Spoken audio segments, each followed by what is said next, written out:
Sebentar kami mau dengar sebagian dari firman-Mu. Beri kami telinga seorang murid. Beri kami hati seperti tanah yang subur, sehingga setiap apapun yang Kau beritahukan kepada kami, Tuhan, jadi berkat buat kami, buat hidup kami, buat hidup orang-orang di sekeliling kami, Tuhan. Terima kasih Bapa. Dalam nama Yesus kami sudah berdoa. Yang percaya sama-sama katakan amin. Boleh duduk. Shalom. Selamat malam teman-teman. Ini selalu kejadian setiap minggu ya. Baris terdepan selalu hampir kosong. Ini aman loh kalau ada yang mau duduk depan. Saya baru swab test tadi. Puji Tuhan negatif. Siapa pernah swab test? Dicolok-colok hidungnya? Nggak ada ya? Jangan sampai ada ya. Ini saya swab test karena perlu buat. Jadi besok saya ada kerjaan di luar kota. Pihak sana minta swab test. Jadi saya swab test tadi for the first time. Well,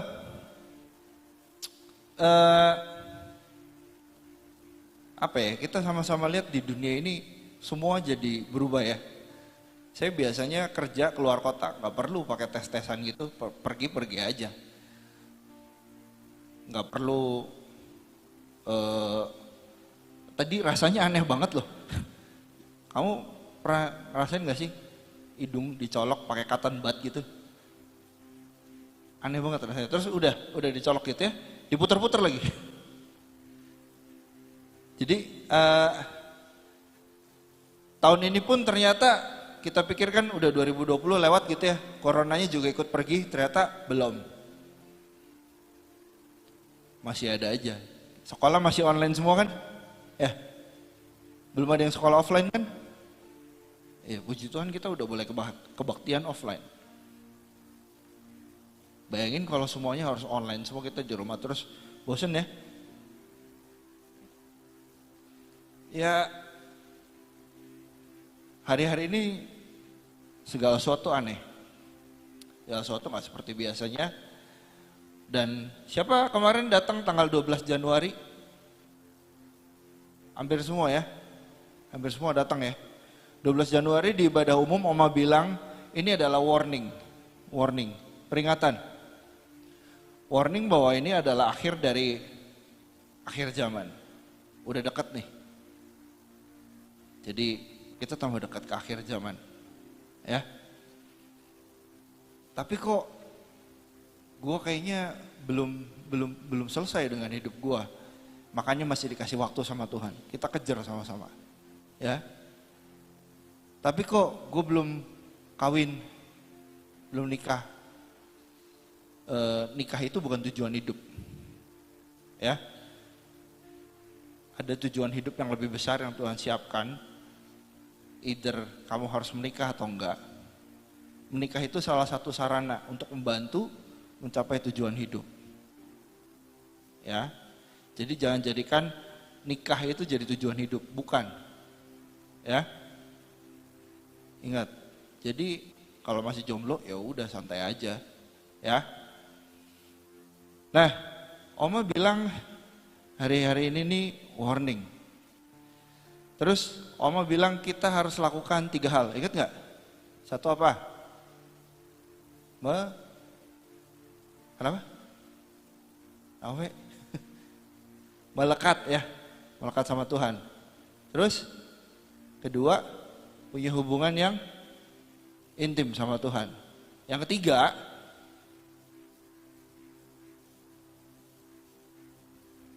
apa? Apa? Berjalan tetap di jalannya Tuhan. Berjalan beriringan sama Tuhan ya. Ini 3 hal ini kayaknya kita sering dengar ya. Melekat, punya hubungan yang intim sama Tuhan, tetap di jalan Tuhan, berjalan bersama dengan Tuhan. Sering dengar ya. Prakteknya gimana? Dijelaskan pakai bahasa sehari-harinya gimana?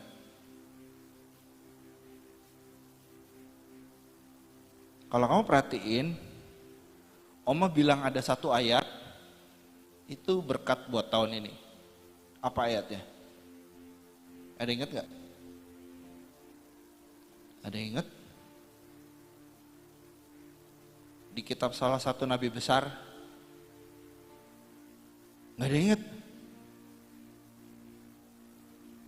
Coba buka sama-sama Yesaya 44 ayat 3. Tolong teman-teman multi, Yesaya 44 ayat 3. Ingat gak ayat ini? Oma pernah bilang ini, ingat gak? Ingat ya? Benar ya? Bukan ngarang, saya ngarang ya. Oma benar pernah ngomong ini kan? Tanggal 12 ya. Yuk kita baca bareng-bareng. 1, 2. Yesaya 44 ayat 3. Sebab aku akan mencurahkan air ke atas dan hujan lebat ke atas. Aku akan mencurahkan ke atas keturunanmu dan berkatku ke atas anak cucumu. Nah, ini tuh jawabannya.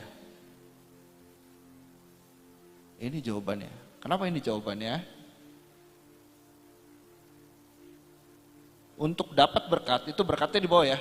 Rohku ke atas keturunanmu, berkatku ke atas anak cucumu. Tapi kalau saya belum punya keturunan, saya belum punya anak cucu dan belum berpikir untuk punya anak cucu. Ini ngomong keturunan dan anak cucu di sini itu nggak ngomong literally anak cucu, literally keturunan daging dari kita. Termasuk sih, cuma nggak literally itu apa ya? Harafiah apa ya? Secara apa ya? Secara bener gitu tuh bener anak kamu ceprot enggak? Itu keturunan dan anak cucu itu bisa bilang kamu nanti punya adik rohani. Kamu punya anak rohani. Nah, rohku ke keturunanmu dan berkatku ke atas anak cucumu. Kalau kita punya anak, punya keturunan, itu berkatnya langsung ke anak atau lewat yang di atasnya. Nih misalnya ya, Tuhan mau berkatin Emi 1 miliar, misalnya ya, maknya amin. Misalnya, melihat Emi yang masih segitu, apakah Tuhan akan ujuk-ujuk ngasih Emi 1 miliar? Enggak kan? Bisa disobek uangnya, orang nggak ngerti. Uang juga nggak ngerti kan buat apa? Pasti lewat siapa? Lewat orang tuanya.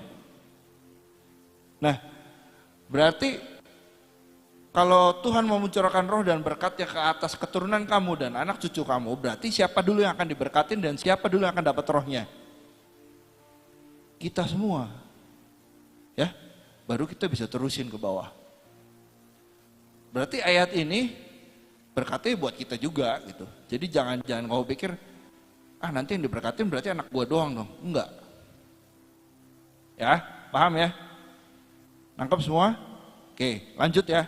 Nah, itu kan akibat. Berkat itu akibat. Ada sebabnya. Benar ya? Ada sebab, ada akibat. Itu ayat ini nggak terlalu panjang, tapi ayat ini perfectly describing gitu. Maksudnya dia menjelaskan dengan baik. Ada caranya untuk dapat berkat, dan hasilnya itu berkat. Nah, caranya sebab aku akan mencurahkan air ke atas apa? Tanah yang haus. Dan hujan lebat ke atas tempat yang kering. Air, hujan, Tuhan itu selalu berbicara, kalau mau baca Alkitab, berapa kali Tuhan itu pakai air. Maksudnya ngomong tentang air, kehidupan dan segala macam itu pakai air. Kenapa sih? Semua belajar ini kan ya, belajar biologi ya. Biologi saya juga jelek sih. Tapi paling nggak saya tahu bahwa manusia itu lebih tahan nggak makan daripada nggak minum. Benar ya? Benar nggak? Kalau saya baca di Google, entah benar atau enggak, tapi harusnya sih benar. Manusia itu cuma bisa tahan sekitar 4-7 hari tanpa air. Tapi kalau nggak makan, tuh manusia bisa tahan lebih dari seminggu katanya. Ada yang mau coba? Saya enggak deh. Tapi nyatanya seperti itu. Saya juga nggak ngerti siapa yang bikin percobaan, siapa yang mau disuruh nggak makan gitu sampai lebih dari seminggu. Mungkin di sini ada berapa bisa jadi bahan ya? Hoki mungkin ya? Kalau mau percobaan. Nah, dari sampai mana ya? Oh, sampai air dan makan ya. Jadi manusia itu cuma bisa tahan 4-7 hari tanpa air. Itu tergantung juga dari cuacanya, suhu sekitarnya gitu. Jadi kalau panas makin cepat karena makin gampang dehidrasi. Ya. Jadi air itu sangat penting buat hidup kita ya. Bahkan ada yang bilang sekitar 50-70% hidup badan kita itu isinya air. Darah dibentuk pakai air, ya kan? Lemak juga mengandung air. Terus apalagi? Air liur dan sebagainya. Dan kalau baca di Google itu banyak banget pentingnya air itu buat hidup kita gitu. Bahkan kalau kamu kurang air, itu kata Google bisa sembelit. Tahu sembelit? Susah pup ya. Karena ternyata kalau badan kita kurang air, itu kalau usus kita kurang air, dia itu geraknya nggak terlalu bagus katanya. Jadi butuh air buat gerak bagus dan mencerna. Ya, segitu pentingnya air di hidup kita. Nah, api di ayat ini bilang, air itu akan dicurahkan Tuhan kemana? Tanah yang haus dan tempat yang kering. Terus gimana kok? Berarti kita harus jemuran biar kering, biar garing. Atau kita harus, kok tanah bisa haus sih? Jadi kita harus ngapain kok? Supaya Tuhan mencurahkan air ke kita. Jadi di situ dibilang tanah yang haus dan tempat yang kering. Saya beberapa hari kemarin dapat bahwa gimana sih caranya supaya manusia tuh haus. Kita diam aja juga haus ya. Tapi supaya kita benar-benar haus sampai jadi tempat yang kering. Kamu pernah lihat gak sih tanah yang kering? Yang sampai retak-retak ya? Itu berarti kan kita harus benar-benar sampai menginginkan banget air lah. Jadi ibaratnya tanah yang haus dan tempat yang kering di sini tuh bilang kita tuh harus sangat-sangat nginginin Tuhan gitu. Nah, tapi caranya gimana? Nah, saya dapat 3 hal. Satu, gimana supaya tanah itu kering, supaya satu tempat itu kering, satu dijemur, bener deh. Baju dijemur ya, supaya kering. Kamu aspal kalau habis kena hujan basah, supaya kering gimana? Harus terik ya, harus terang ada cahaya matahari, itu baru kering. Cara yang pertama dijemur. Aplikasinya gimana kok? Apakah kita harus jemuran? Ntar gosong semua kayak saya. Dijemur itu berbicara tentang kita berada di bawah sinar, benar ya? Kita berada di bawah matahari. Sinar itu bicara tentang, kalau di Alkitab kamu baca tentang sinar, cahaya, itu bicara tentang apa? Kemuliaan Tuhan. Benar ya? Benar ya? Ini gak ada yang ngantuk kan? Halo? Sinar, terang, cahaya di Alkitab selalu bicara tentang kemuliaan Tuhan. Jadi berjemur itu ngomong tentang kita itu harus ada selalu dalam kemuliaan Tuhan. Harus berada terus dalam terang Tuhan. Gimana caranya? Salah satunya jangan menjauhkan diri dari ibadah-ibadah. Betul ya? Kalau misalnya kamu lagi malas ibadah gitu, terus ketemu teman-teman yang malas juga, jadi dia malas ya.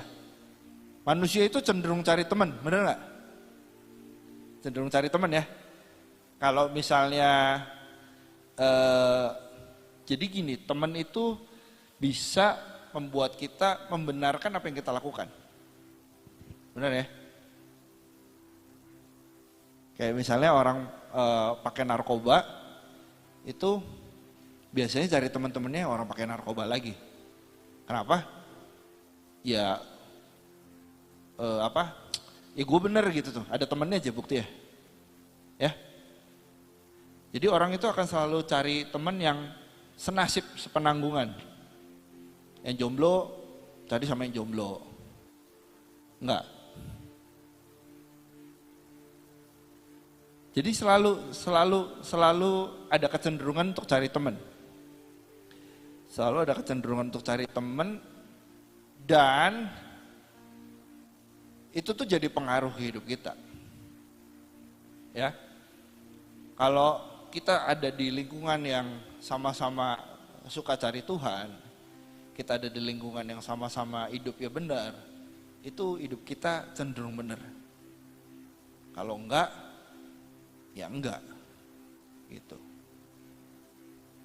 Saya punya cerita sih, kesaksian hidup saya lah.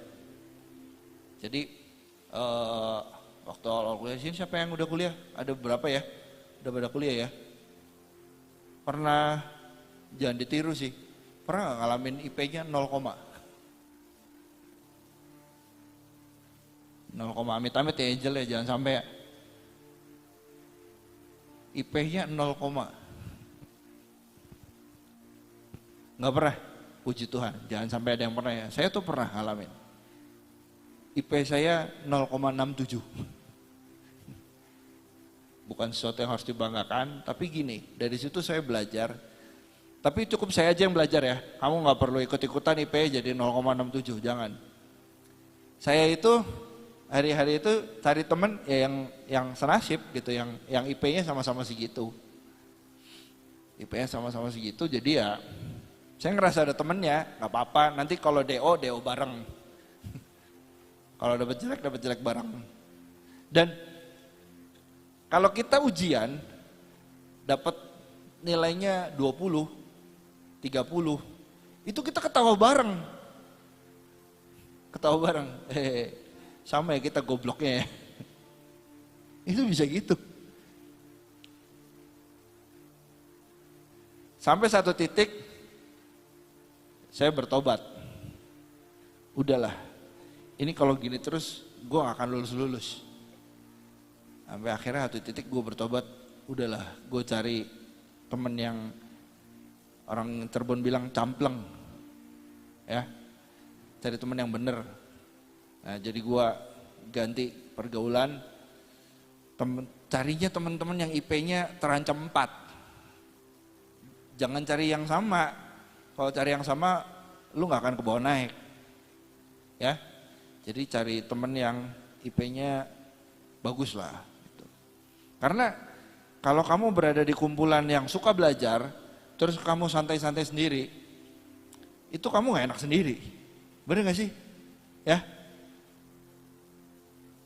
Jadi kita juga terpacu untuk lebih baik lagi. Bukan berarti harus pilih-pilih teman. Teman itu sama semua. Cuma gini, dari semua teman kita kan punya geng ya. Bener gak? Punya geng ya. Ini pasti yang duduk juga kanan kiri anggota gengnya nih. Ya kan? Nah, kamu pilih anggota geng itu yang lebih baik dari kamu. Jangan yang lebih parah. Ya. Saya percaya semua di sini anak Tuhan semua, nggak ada geng yang kacau di sini pasti, ya, amin. Oke, jadi satu, tetap dalam kemuliaan Tuhan. Cari teman-teman yang oke, yang sama-sama cari Tuhan, ya. Jadi kalau yang lagi bete, ngajak ke LG, bukan ngajak dugem, bukan ngajak minum. Sekarang nggak boleh juga ya, nggak boleh dugem ya. Tempat hiburan pada ditutup. Well, terus yang kedua, gimana sih caranya supaya kita haus? Yang kedua itu puasa. Bener ya? Siapa di sini pernah puasa 6 jam? Ini level paling standar ya, puasa 6 jam. Puasa 8 jam. Puasa 9 jam. Puasa 12 jam. Puasa 24 jam. Siapa pernah? Ada berapa pernah? Puasa Esther 3 hari 3 malam. Ada yang pernah? Ada yang pernah? Puasa Tuhan Yesus 40 hari 40 malam. Ada yang pernah? Rekor saya cuma 24 jam saya. Rekor saya 24 jam puasa. Bukan kita harus balapan puasa lama-lamaan ya. Enggak, bukan. Kalau habis puasa tuh ausnya luar biasa ya. Aus banget ya. Bener-bener kayaknya habis puasa nih ya 24 jam. Lu ditawarin uang 1 juta atau minum segelas. Hah? 1 juta buat beli air. Pinter, jawabannya pinter. Anak CG siapa? Anak CG gue yang jawab. Jadi pokoknya kalau misalnya habis puasa tuh kita pengen banget minum ya. Pengen banget, wah pokoknya ketemu air tuh jos banget. Saya tuh pernah dengar satu cerita, ada pengusaha udah tajir banget gitu ya. Dia tuh sampai bingung, semua makanan yang enak dia udah pernah coba semua. Sampai satu titik dia itu bingung, gua tuh aduh mau makan apa lagi sih, semua udah gue cobain. Sampai dia ada satu titik bosen makan. Terus dia cerita sama salah satu hamba Tuhan, terus dia bilang, gimana ya Pak caranya supaya saya itu timbul nafsu makan lagi? Kamu puasa katanya. Jadi dia coba puasa. Habis puasa katanya, itu tahu tempe rasanya luar biasa nikmatnya. Daging onta ya, oncom tahu, itu rasanya luar biasa. Kalah udah, wagyu kalah katanya. Jadi puasa. Apakah kita harus puasa kayak Tuhan Yesus 40 hari 40 malam? Puasa di sini nggak ngomong puasa fisik ya. Puasa fisik boleh. Saya sangat menganjurkan untuk puasa fisik.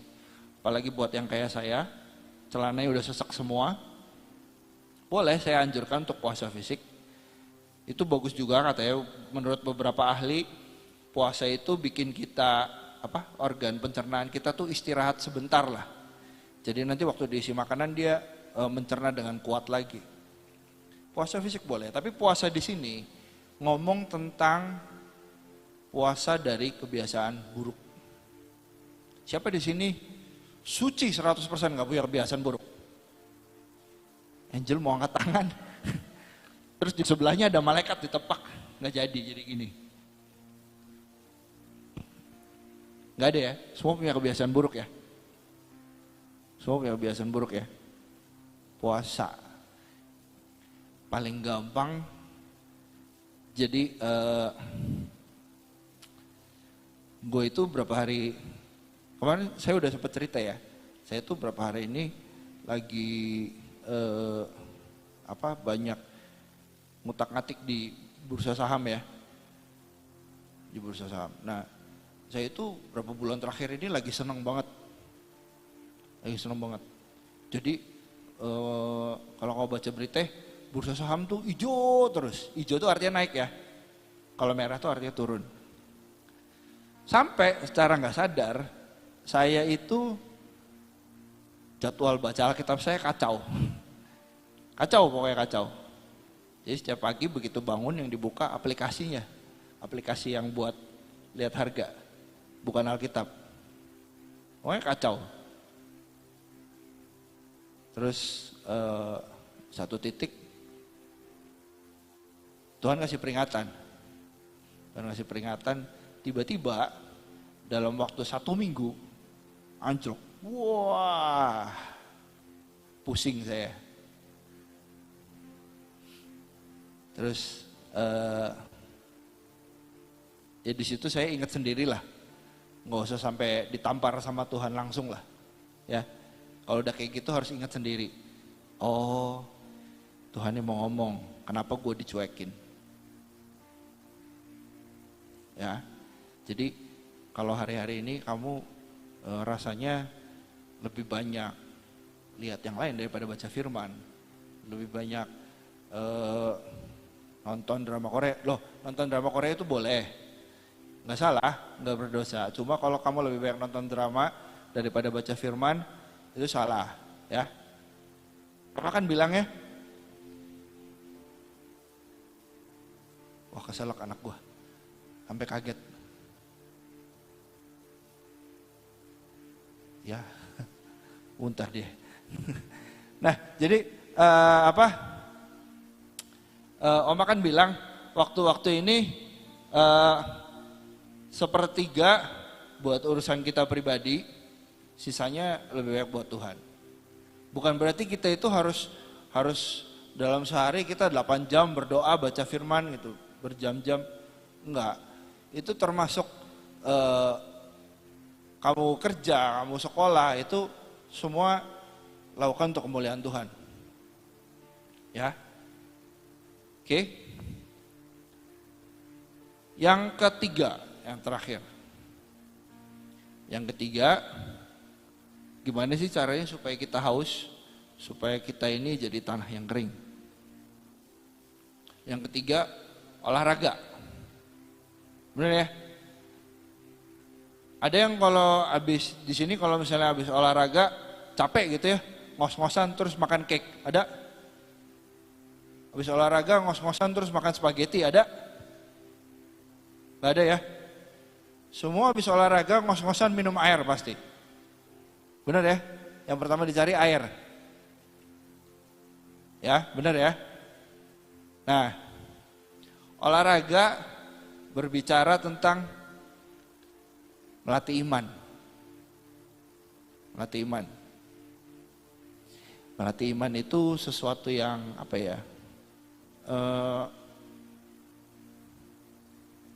Agak susah dijelaskan dengan kata, tapi lebih gampang dipraktekin. Melatih iman itu sekecil biji sesawi. Saya pernah bagiin biji sesawi ya. Oma pernah bagi biji sesawi ya. Kecil atau besar? Kecil banget ya. Biji sesawi, kamu tahu wijen nggak? Tahu ya, ukurannya mirip segitu, kurang lebih. Hampir segede biji wijen. Iman yang segitu, Tuhan bilang bisa mindahin gunung. Bisa mindahin gunung. Di sini ada yang udah pernah mindahin gunung? Ciremai digeser gitu 2 cm. Ada? Udah gak usah malu, ngaku aja gak ada gitu. Saya juga belum pernah soalnya. Kalau kita baca di Alkitab, iman yang sekecil biji sesawi bisa mindahin gunung. Kalau kita, tapi di situ itu tuh nggak literally mindahin gunung. Mindahin gunung literally kamu bilang gitu sama Gunung Ciremai, "Woi gunung pindah" gitu. Enggak selalu itu. Gunung itu bicara tentang masalah, pergumulan, apa yang kita hadapin sehari-hari, tentang ya kehidupan sehari-hari lah. Yang kelihatannya itu gunung, yang kelihatannya gunung itu, kamu kalau berdiri di depan gunung, belakangnya gunung kelihatan nggak? Nggak ya, ketutup kan? Karena kita itu kecil dan gunung itu besar. Jadi yang di belakang gunung itu nggak kelihatan.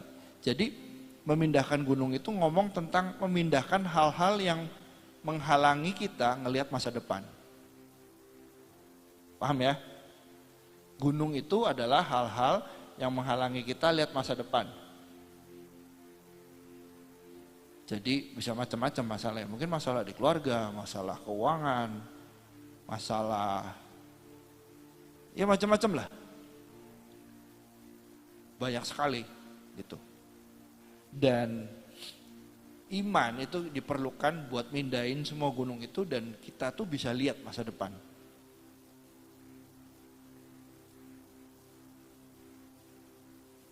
Jadi gimana sih caranya? Saya udah bahas ya kemarin ya soal faith, iman ya. Faith titik, ingat ya? Ya. Jadi seperti yang saya bahas waktu itu, iman itu perlu dibuktikan. Iman itu perlu di-exercise, perlu dilatih. Setiap hari kita makin lihat Tuhan itu kerja, itu kita makin percaya sama Tuhan. Caranya paling gampang itu ngucap syukur. Paling gampang itu ngucap syukur. Kenapa paling gampang ngucap syukur? Gini, kemarin tuh saya tuh ikut pelayanan.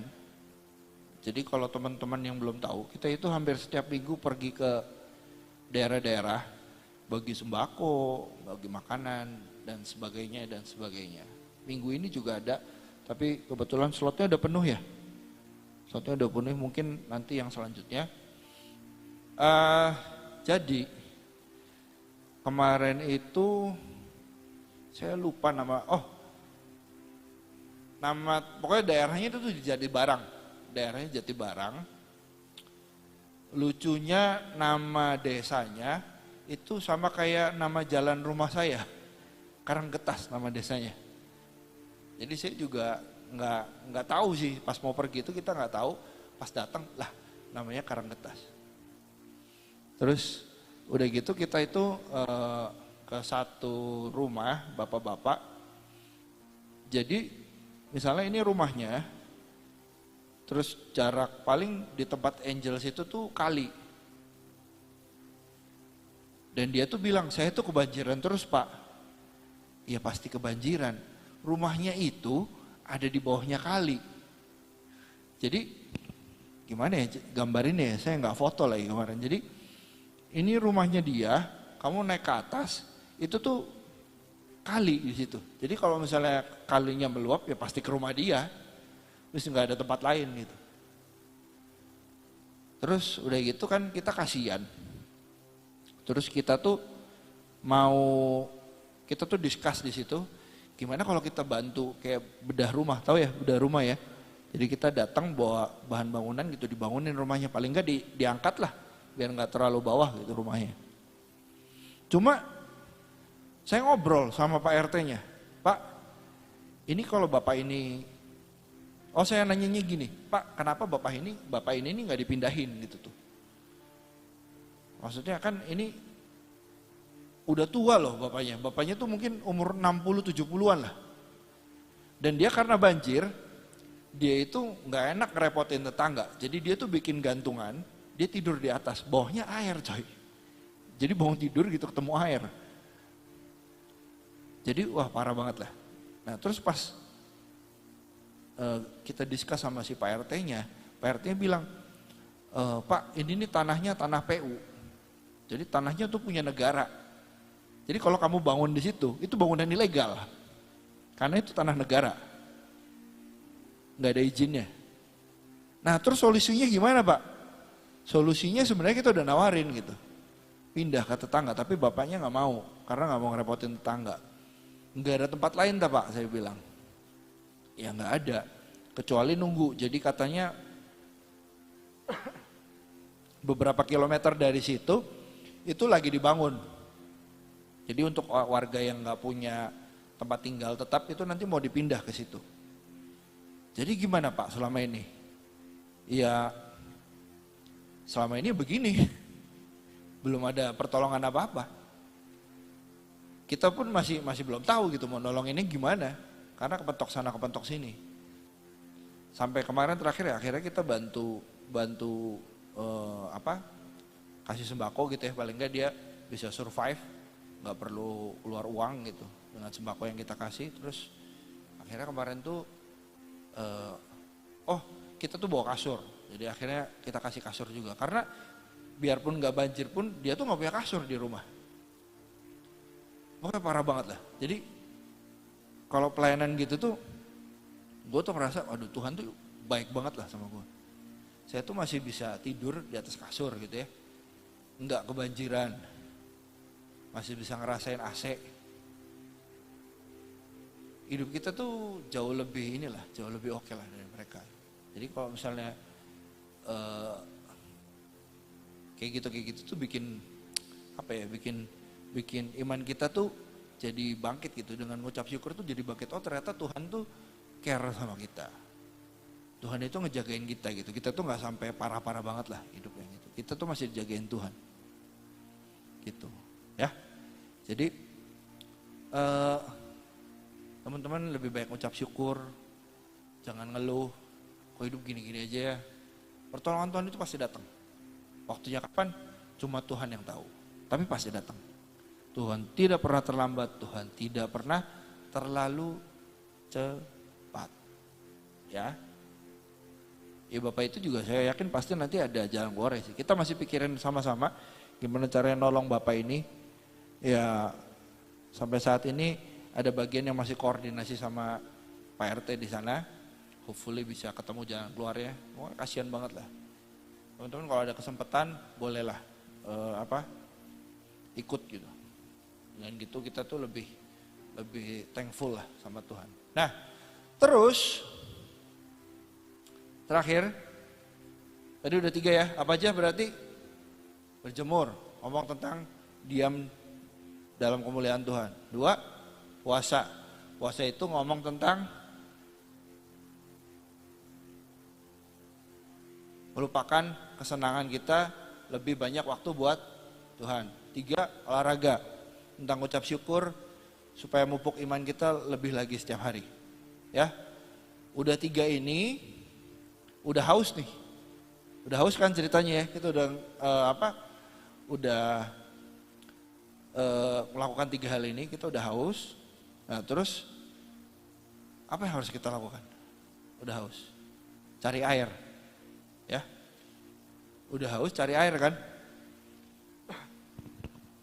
Nah, teman-teman pernah nggak di sini udah haus ya habis puasa atau habis olahraga, udah haus banget gitu ya.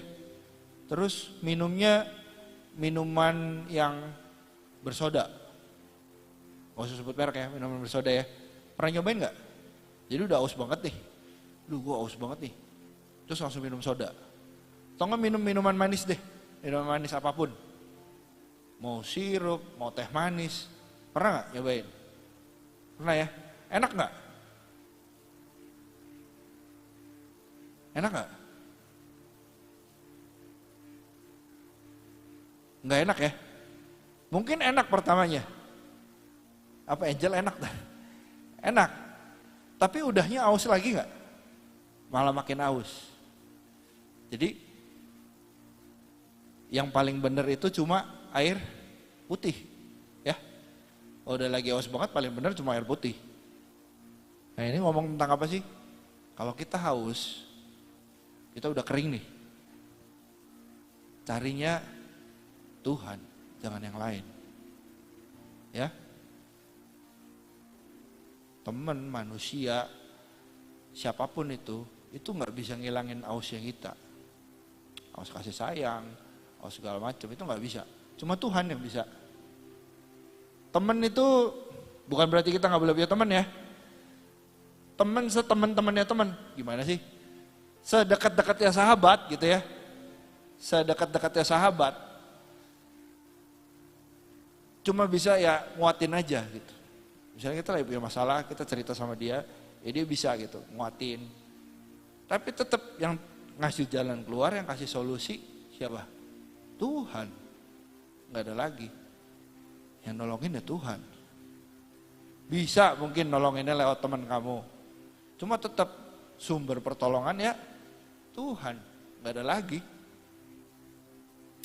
Jangan pernah berharap sama manusia lah, ya.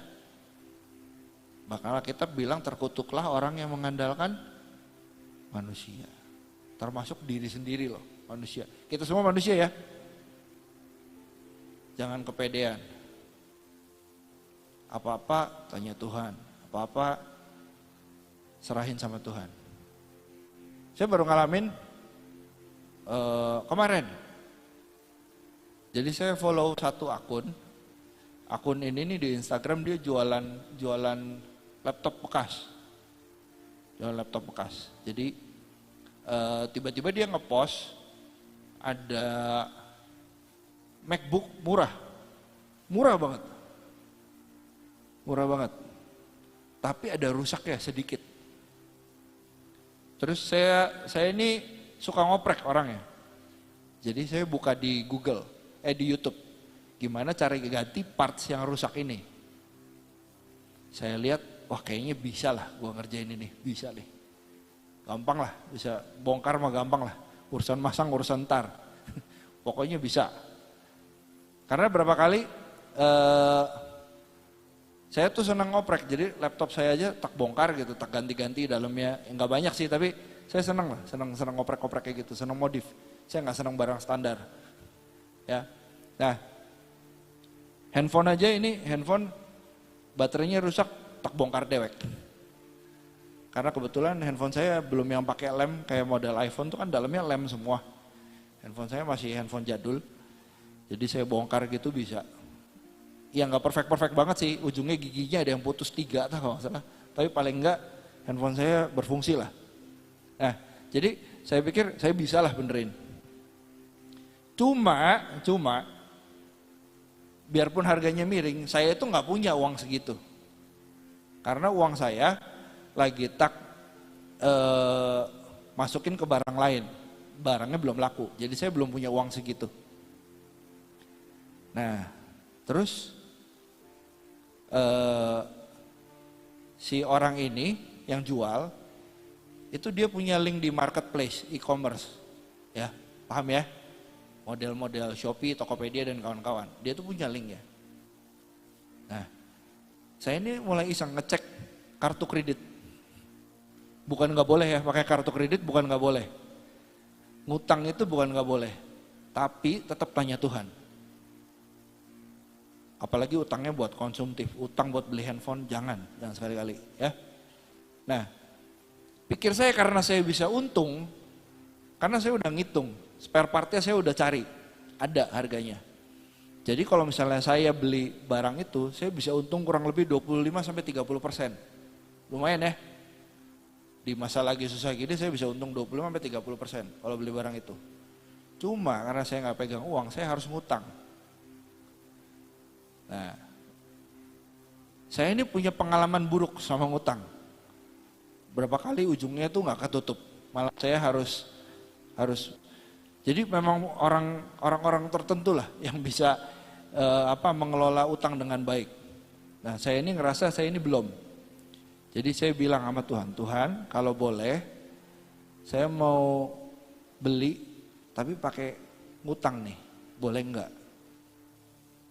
Nah, Tuhan nggak ngomong apa-apa.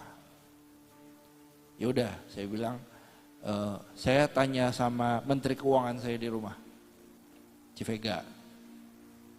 Saya cerita. Dia tahu banget lah, kalau saya lagi kepengen tuh ceritanya pasti lebih-lebihnya dulu. Saya cerita bakal cuan segini dan segala macam. Nah, terus dia nggak jawab apa-apa. Saya bilang, ya udah, tunggu Tuhan jawab. Siang ini, tiba-tiba saya dapat email. Kalau kamu pakai kartu kreditnya di atas 3 juta, kamu dapat bonus. Seperti sebuah jawaban dari Tuhan. Benar ya? Wah, kayak jawaban nih dari Tuhan nih. Kalau kamu pakai kartunya, kamu dapat bonus. Ya udah, gue bilang kayaknya ini jawaban dari Tuhan. Terus udah gitu hari ini tuh saya banyak kerjaan lah. banyak kerjaan. Saya harus swab test, harus beberapa file, terus harus ngapain. Akhirnya saya tuh lupa, baru inget sore, sekitar jam 3 atau jam 4. Sambil nyuapin Emi, saya cerita sama istri saya, kartu kreditnya ada promo, saya bilang. Terus istri saya bilang, jadi gimana mau tah? Ya wis tak coba ya, saya bilang. Tak coba, tak hubungin lagi orangnya. Saya udah ngomong sama orangnya kemarin. Saya tertarik, tapi saya tanya Menteri Keuangan saya dulu, saya bilang. Ya. Nah terus saya cek barangnya. Barangnya sudah laku. Barangnya sudah laku. Apakah saya menyalahkan Tuhan? Enggak.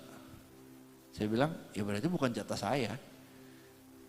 Lu sih kok terlalu santai. Saya belajar beberapa kali.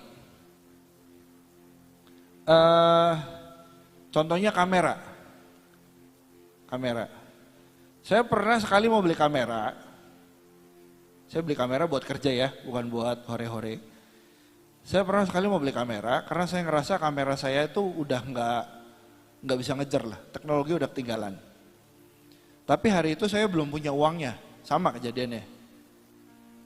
Ada orang kenal di e-commerce, tahu dari e-commerce. Setelah ngobrol-ngobrol kan kalau di e-commerce kayak di Tokopedia, Shopee pakai namanya bukan nama asli ya. Namanya bisa pakai nama alias ya, nama orang, nama siapapun lah. Nah setelah ngobrol-ngobrol, ternyata orang ini nih saya kenal. Nggak terlalu dekat tapi saya tahu orangnya. Dan dia mau jual kameranya. Harganya cukup miring. Tapi karena dia fotografer juga, jadi tahu sendiri ya kalau fotografer pakai kamera itu nggak jarang yang apik lah. Pasti udah baret-baret semua. Tapi murah harganya. Tapi saya waktu itu belum punya uang.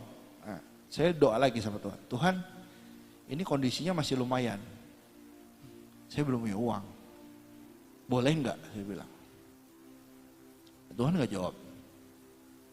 Sampai akhirnya barangnya laku juga. Nah, udah kan? Saya lupakan tuh. Saya lupa aja. Tiba-tiba berapa bulan lah setelah itu, saya lagi iseng. Coba cari kamera yang kemarin, yang kayak kemarin tuh yang udah laku, saya coba cari. Saya cari, ada yang jual, dari fotonya kurang meyakinkan. Jadi fotonya kayak ngasal lah. Fotonya kayak ngasal. Dia bilang barangnya tuh masih bagus banget karena dia tuh orang hobi. Tahu ya kalau orang kebanyakan duit terus hobi gitu ya, beli, dipakai foto berapa kali terus disimpan udah, gak pernah dipakai lagi. Jadi itu barang tuh masih bagus banget, masih mulus katanya. Tapi fotonya kok kayak kurang meyakinkan, jadi dia kayak foto sekedarnya pakai handphone gitu. Saya minta foto yang detail sama dia nggak dikasih. Udah pokoknya pasti mulus dia bilang. Harganya saya hitung-hitung lebih murah dari yang kemarin. Yang kemarin udah kejual tuh, itu lebih murah. Ngeliat kondisinya ya, karena lebih mulus. Terus udah gitu, saya bilang, Tuhan ini boleh nggak nih? Hari itu saya punya uangnya, tapi belum full, paham ya? Jadi misalnya harga kamera sekian, misalnya 10 juta gitu ya, saya baru punya paling 7 juta gitu, kurang sedikit ya. Nah, saya bilang, Tuhan ini boleh nggak? Nah, terus saya minta tanda. Minta tanda tuh boleh loh, minta tanda boleh, nggak salah. Nah, saya minta tanda, saya tawar harganya nggak masuk akal. Harganya nggak masuk akal. Pokoknya ya kan kalau orang nawar kamera paling turun 250.000, 500.000 gitu ya. Saya tawar 1 juta, saya bilang. Kalau dikasih berarti itu jatah saya. Kalau enggak berarti bukan. Ya udah, saya tawar 1 juta. Orangnya mikir, dikasih.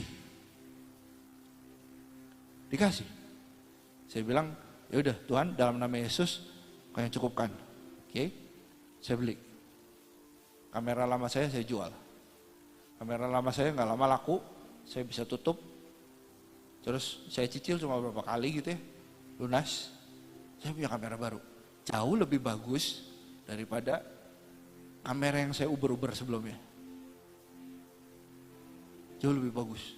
Bahkan waktu teman saya pada lihat, lu beli kamera baru ya? Mereka tuh nyangkanya itu barang baru. Padahal enggak, itu second. Gitu. Jadi teman-teman tetap tanya Tuhan. Jangan impulsif, jangan karep dewek. Ya. Tuhan tahu yang terbaik buat kita. Oke? Segitu aja. Yuk kita tutup, kita doa yuk.